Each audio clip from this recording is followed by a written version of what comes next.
Once again, we've reached the start of a new year, but before we say goodbye to 2022 completely, I gotta say, we got some pretty great anime, didn't we?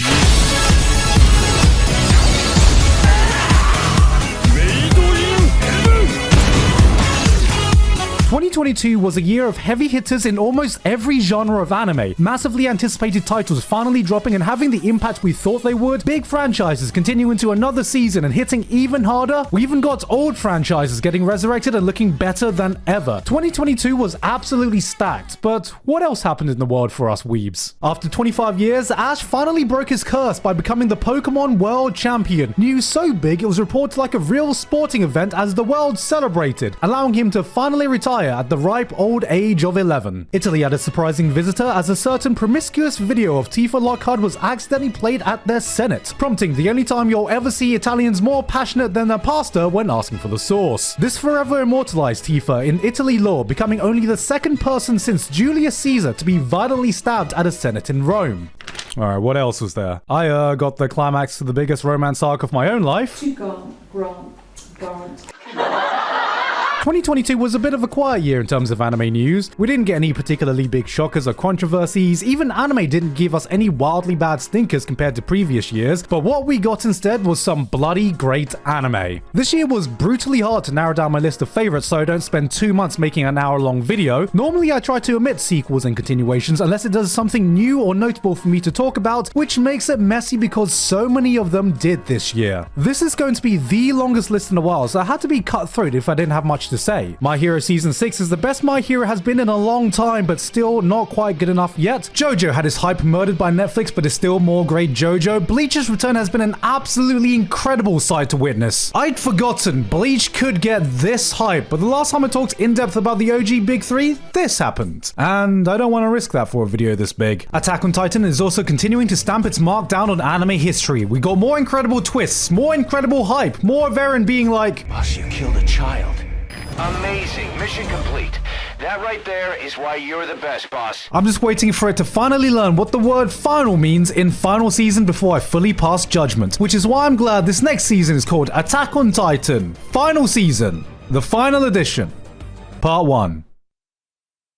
Let's just get started. But before moving on to all the great shows last year, who doesn't love a good snack while watching some great anime? Well, today's sponsor has got you covered because it's Boxu. Guys, if you know anything about Japan, you know the food here is godly. And Boxu is my favorite Japanese snack box. They work with local businesses from all over the country to bring you the best Japanese snacks every single month. And as you can see, this month we're getting a super special pretty box because Sakura season is almost upon us. Yes, this month's theme is Sakura in Kyoto. I'm gonna be honest, one of the hardest parts of being sponsored by Boxu is that I have to actually wait to try out these snacks on camera instead of just opening it up and trying out straight when I receive it. Alright, let me see what looks good this month. I have not had a Sakura flavored mochi yet, so let's see what this tastes like. Ooh, that smells really good. That's pretty damn good. I'm a bit sad there's only one of those in the box. This one is the Kyoto Sable Ume. I always love the different types of biscuits they send me, and I'm excited to try this one. Ooh. Oh, this is dangerous. Thank God there are 2 in these because I was afraid there were just 1. Honestly, guys, top tier snacks every single time. This box is going to be entirely gone by the end of the day. Each box is completely packed and it comes with a booklet that teaches you all about the snack's unique flavor and where they come from. So guys, if you want to introduce yourself to Japanese food culture or just find the perfect gift for your fellow weebs, Boxu has got you covered, and this is pretty much perfect for all the shows I'm going to be talking about if you want to snack on something. So, what are you waiting for? Click that link in the description and use code Gigguk at checkout for $15 off your first Boxu purchase. Thank you very much to Boxu for sponsoring me this month. Back to the video.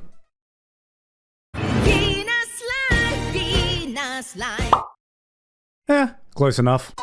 When I think about watching golf, I think golf is one of those things I love to play, but when I watch it, you'd have a better chance of waking up a coma patient. So Birdie Wing came in with the monumental task of tackling the impossible problem. How do we make golf fun to watch? Gay girls, innit? Not golf enough for you? How about we add special golf attacks? Golf with guns. An underground golf syndicate with Golf Seto Kaiba in Golf Battle City where golfers have a golf duel to the death. One moment you can be watching a girl driving a ball through a moving train, and the next a dude is being assassinated on highway via rocket launcher. This anime is about as anime gets, and if you're willing to give it a chance, it will golf you so hard you will be golfed into submission. This was a bloody wild ride from start to finish, and by the end of it, you'll be excitedly singing along to the catchy opening every time.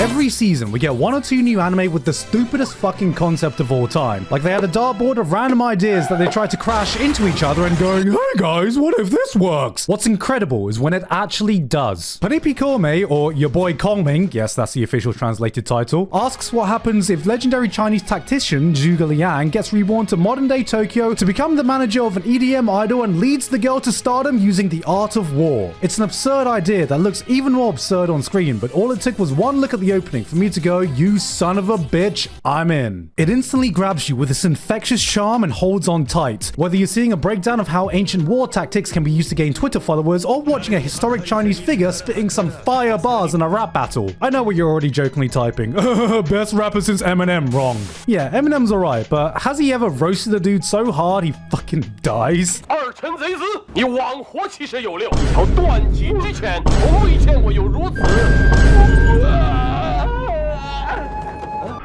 You murder with guns. Kongming murders with emotional damage. But past the bizarreness, it never forgets the beating heart behind it. Like Kongming, we're cheering for every step closer Eiko takes towards stardom. Her journey into music was so well done, you forget the absurdity of the premise. And that's the real heart of this show, because I can't even begin to describe the unbridled satisfaction of cheering for this girl to succeed, and by the end, seeing her move closer to achieving her dream weight. Did I just get tricked into watching an idol anime? Yeah, Keanu Reeves is cool, but have you ever sat there and asked yourself, is there anything we can possibly do to make John Wick even better? Gay girls, innit? Licorice Recoil takes a simple approach. You like cute girls, you like guns, we're gonna give cute girls some guns. So what happens if you add beautifully adorable anime girls into a gun-toting spy action thriller? Well, you get something like this. Jesus Christ, that's Jason Bourne. Somehow we have a show that attempts to straddle the perfect middle ground between moe's slice of life and hardcore action. You have a dark terrorist plotline where the stakes are high, people are getting murdered, there are intense gunfights straight out of a Max Payne game. And then we cut to a scene where the girls are like,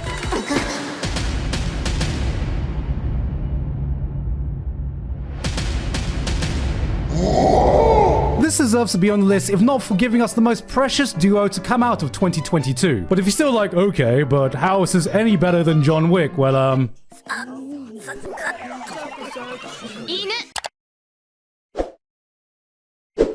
yeah. If I need your body, I'll fucking... Marin is still the best girl of 2022.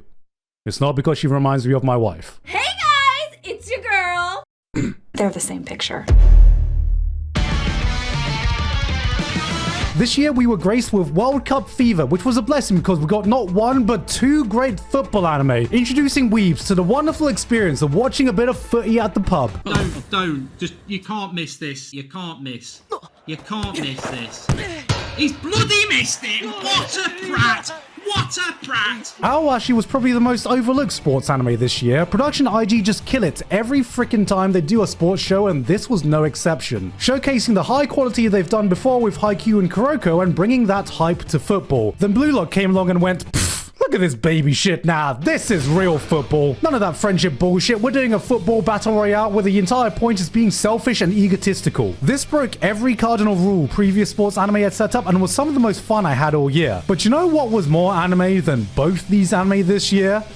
The World Cup itself, baby! Upset after upset, we had the hype, we had the drama, we had one of the greatest World Cup finals of all time, Messi securing his status as the absolute GOAT, Mbappe carrying France, Boeing 747 carrying Belgium and Germany, England being... Harry Kane penalty is inevitable. He scores 100 times out of 100.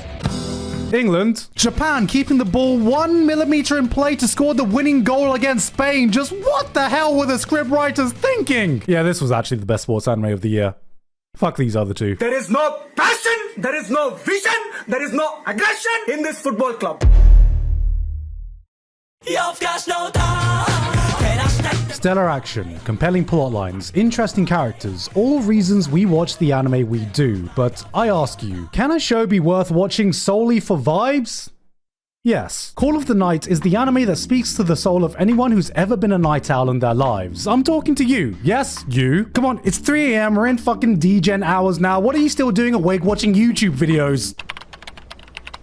Liam. There's just something comforting about wandering the normally bustling streets in the dead of night. Unless you're in America, and this is the feeling Call of the Night perfectly captures. Cityscapes dazzle you, the empty streets invite you in as the gentle soundtrack soothes you in to the Liam. That's enough now. It's time to go to sleep, yeah? All those people who called me a sleepwalker, I woke up. Now I'm going back to sleep. Every year, there's always a gem of an anime that gets stripped away of all the potential hype it could have had because it's in the jail of some streaming platform that doesn't promote it. And this year, there was no bigger tragedy than Summertime Render being locked behind Disney+. What do you get if you cross ReZero with Amot Higurashi?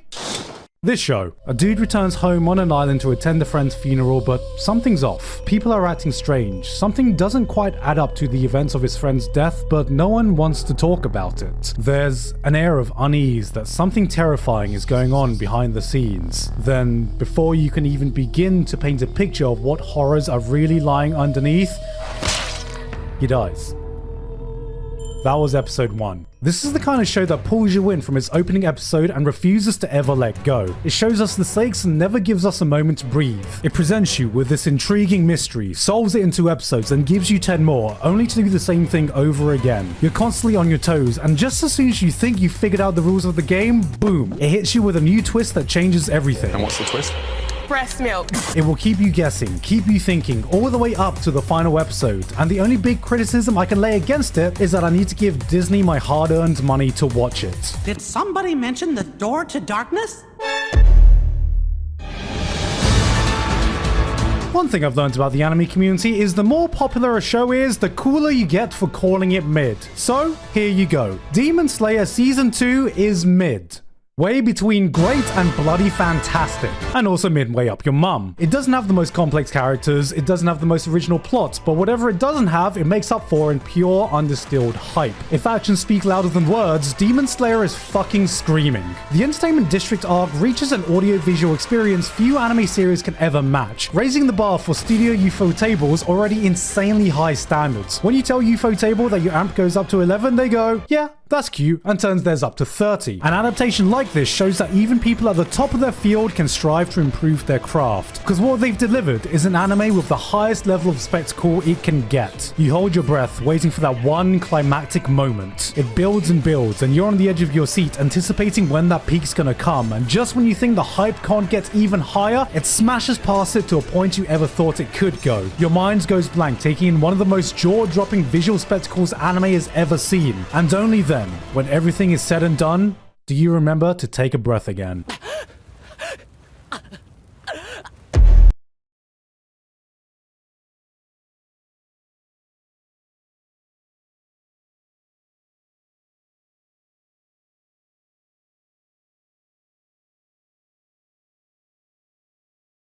Family is technically not related by blood. This is the latest in the X series, where weebs can never agree whether the X is silent or not. And then there's this one guy I talked to last year that called this spy multiplied by family. That's not a joke, just Sulaf, if you're watching this, what the fuck, mate? Next time you do that, I'm actually calling the cops. Going in, the show was touted to me as a gag anime, and I'm gonna be honest, I didn't actually find it that funny. But that didn't matter because every episode left the biggest smile on my face regardless. Watching Spy X Family reminded me of the types of old school shows I'd watch with my mum and dad on a Sunday evening when we'd spend time with each other. The type of show you'd put on at Christmas that helps bring everyone together. Sometimes it's not about having a super deep, interconnected plot line, but a simple story that'll brighten up your day no matter what and help you appreciate the family you have around you.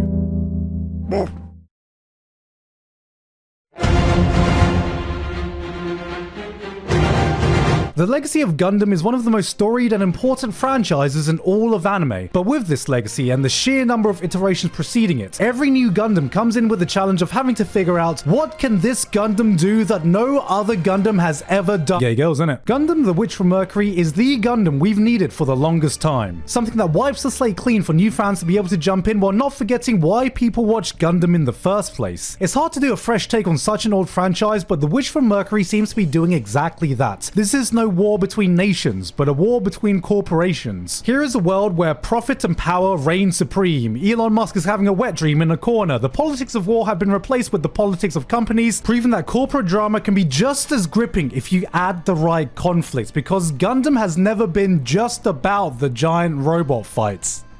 Alright, let's talk about the giant robot fights. Giant robot fights are awesome. Studio Sunrise have pulled out all of their expertise to make this the best looking mecha show it can be, from the flashiest battle to the smallest details. I mean, just listen to this sound design.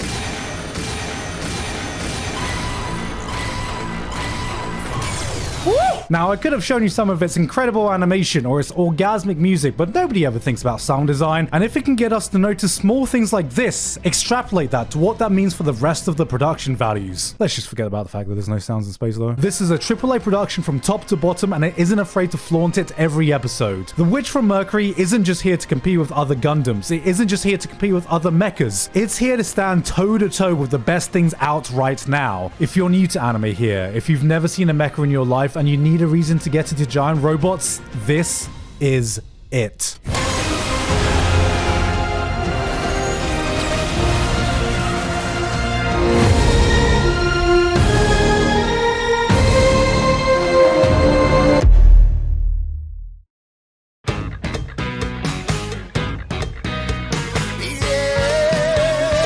Every generation, we get a genre-defining show, one that fans look back on as the pinnacle of the genre at that time, that sold them on what could be so great about it. And I believe that Kaguya-sama has become just that. When I started Kaguya, I thought it was just going to be some formulaic gag manga. Two people that don't want to confess, they find the most convoluted, roundabout way to avoid confessing, and then they don't confess. But what I didn't initially notice is that even though it seems episodic, every new gag, every new skit adds a little bit more. Piece by piece, a layer gets added to each character, each of the cast members. It continues to build, continues to add on itself. And before you know it, it feels like this group of dimwits have become your own friends. You start to cherish every single second you get to put the show on, and that's the real magic of Kaguya. Beyond the gags, beyond the antics, it just becomes a joy to spend time with all of them. You fall in love with this ensemble, so this season, when it follows through and delivers through the build-up we were promised, it results in one of the most satisfying climaxes you can find in romance. Dragon Ball Z, Naruto, Demon Slayer, Attack on Titan. These are all generational anime people talk about as the shows that introduced them into anime, but once you get past the shonen mega hits, you'll find these other shows fans look back on that served as their definitive gateways into other genres. Without Haruhi, I would have never got into high school anime. Code Geass stood as that mecha show every non-mecha fan watched. I know exactly what generation you're from if K-On! Introduced you to the slice of life moe genre, and years from now, Kaguya-sama is going to be the anime this new generation of fans reminisce about when they talk about how they got into romance anime.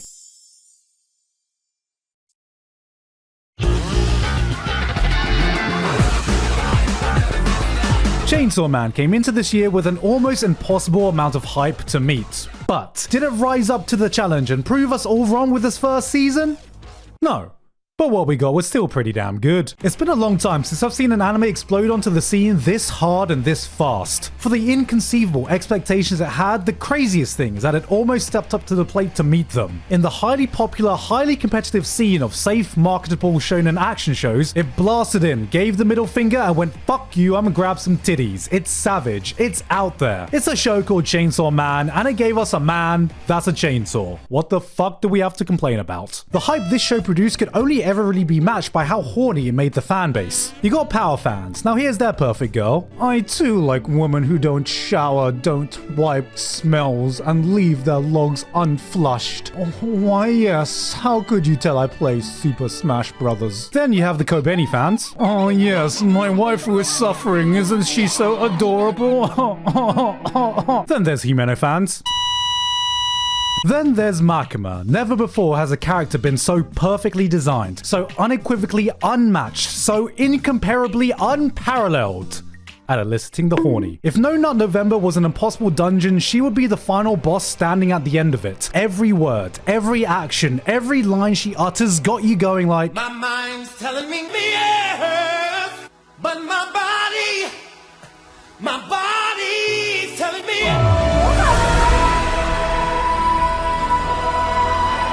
On all levels except physical, I am a wolf. The real question at the end of this all is, can MAPPA carry on this insane quality they've given us with this adaptation into future seasons? Because it might not have met the hype this time, but after that last episode when those final credits rolled, I had one thought that engulfed my mind over everything else. We ain't seen nothing yet.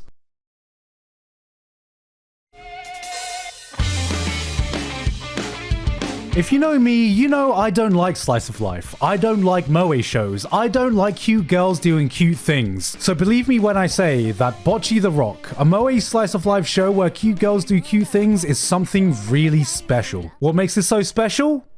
Gay girls, innit? Wait, not this time. Bocce is a show about this awkward gremlin who joins a band in hopes that she can get over her crippling social anxiety and achieve the popularity she never had. I know what you're thinking. Wait, I've seen this before. It was called Komi-san, or Watamote, or Hitori Bocce. Yes. What sets Bocce apart is just how above and beyond it goes with this animation to convey these she just like me for real moments. Characters go in and off model. Animators just fucking give up at times. People start glitching in and out of reality. You may or may not have done the exact same things that Bocce does, but you feel her in your fucking soul.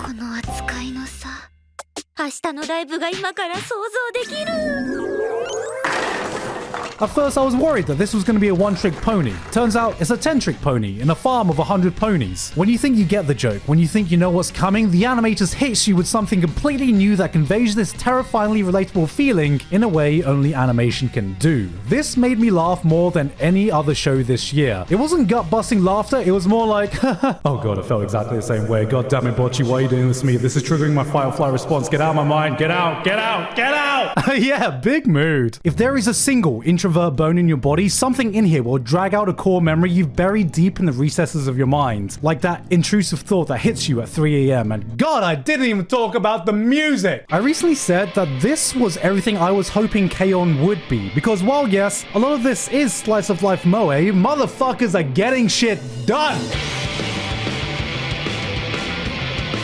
These girls don't be fucking around when it comes to their music. They have their goals and are gonna go out and achieve it. Bocce may not be able to form a coherent conversation, but every little step she takes to overcoming that, every time she stepped up and tears it up on stage, made me want to jump up and go, yes!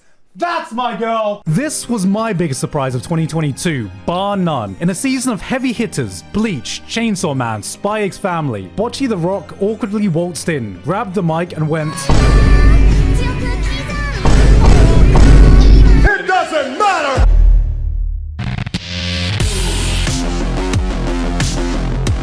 Cyberpunk 2077 has gone down as one of the most disastrous launches in gaming history. Years of anticipation and build-up led to the release of a broken, unfinished game that would take an equal amount of years to fix all the bugs that it had. 2077 became a joke, a meme among the gaming community about how not to launch a game, and the biggest praise I can give to Cyberpunk Edge runners is that it was so good. The anime almost made everyone forgive what happened to the game.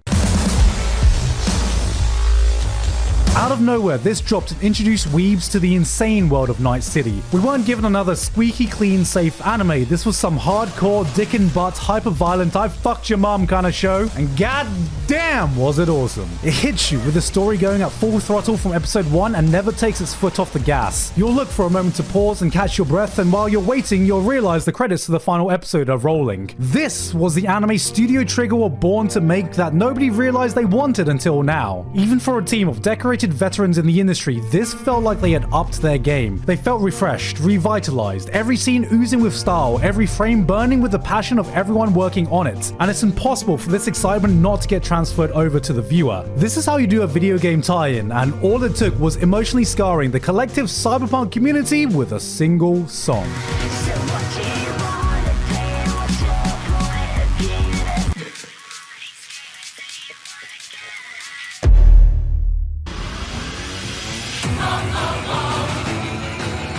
When Mob Psycho Season 3 was announced, I remember saying to myself, And we don't need another season of Mob. What a prat! Season 2 was an action-packed masterpiece, combining some of the best animation you could ever find with masterful character writing the series didn't have before. And while I don't think Season 3 reached those same heights, it was one that was surely needed. This closed the final chapter to Mob's character and everyone around him. In a sense, this felt like a season-long epilogue. While I wondered where the story could go after Season 2 cleared up all its plot points and defeated the big evil, Season 3 took a step back and went, how do we give these characters the send-offs they deserve? Reagan, the man so full of bullshit he can sell Hamon to a Stan user, ends the series in the most honest way possible. Dimple, Ritsu, Hanazawa, and most importantly Mob, for all the flashy fight scenes, it showed that its true heart lies in the characters. It taught us how to accept ourselves through the eyes of Mob's journey and ended his story in the most perfect way possible. Studio Bones can finally take a bow for the work they've done here. From start to finish, Mob has felt like a passion project that has pushed the boundaries of animation to its limits and beyond. This is the kind of adaptation everyone only dreams of. And now that we're saying goodbye, whatever your favorite season was, it's hard not to feel like all of Mob Psycho has cemented itself as a modern classic we won't ever forget. One and only one.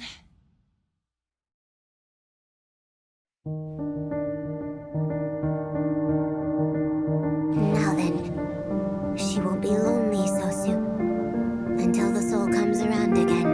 When I put on a happy movie, I know to come out expecting to feel happy. When I listen to a sad song, I know to expect coming out feeling a bit sad. But sometimes I encounter a piece of media that leaves me with an emotion that is utterly indescribable. And that's how Made in Abyss Season 2 left me. It's been 5 years since the first Made in Abyss, and now the cat's out of the bag. We know this isn't a cutesy, happy show. Bad things happen. People, probably children, are going to suffer, and you're gonna need a good hug by the end of it all. And even knowing this, I was not prepared for the experience this was gonna give me. This is no longer simply just a sad show or a dark show. Before, the rules were more simple. You go down deep and maybe you encounter a really dangerous animal or some crazy evil person, but now the terrors you encounter cease to follow any logic you're familiar with. We wander around in this non-Euclidean world where the laws of the universe are governed by different systems. The mysteries of the world refuse to give up its secrets. Eldritch horrors lurk around every corner, and your mind can only attempt to comprehend the nightmares you uncover behind them. Made in Abyss 2 contains some of the most haunting things I've ever seen in anime, but none of it was because of some simple violence or gore, but ideas and imagery that disturbs me to my core. Yet somehow through all this, there's a gentleness to its story. For all its terror, this is a hauntingly beautiful tale. It gives you hope in a place of hopelessness, then smashes it all away, terrifies you without scaring you, and hits you with a soundtrack that makes your soul just wail.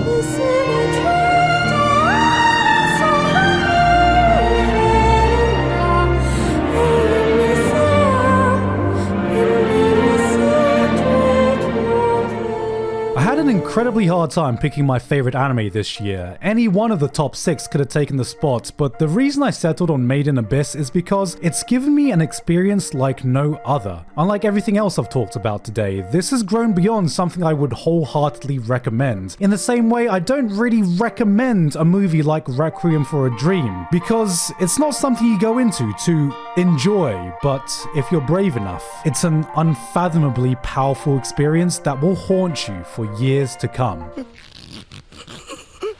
Made in Abyss allows you to find beauty in the horrific, hope in the despair. You watch this nightmare unfold through an ethereal lens. It rips your heart to shreds, then gives you a warm hug and tells you everything's gonna be alright. You go on this ride that tears your soul apart, only to come out smiling at the other end. And only after it's all over, and you sit beside yourself to process the journey of emotions you just felt, is there only one word that can encapsulate it all. Wow.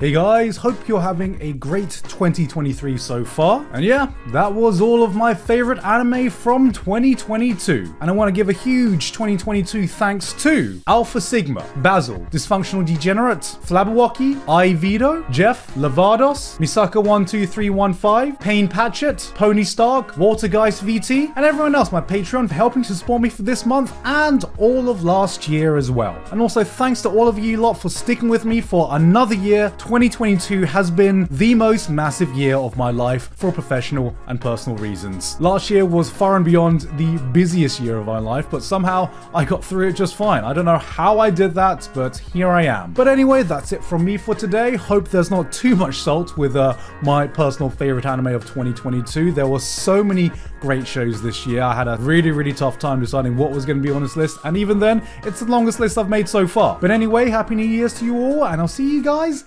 next time.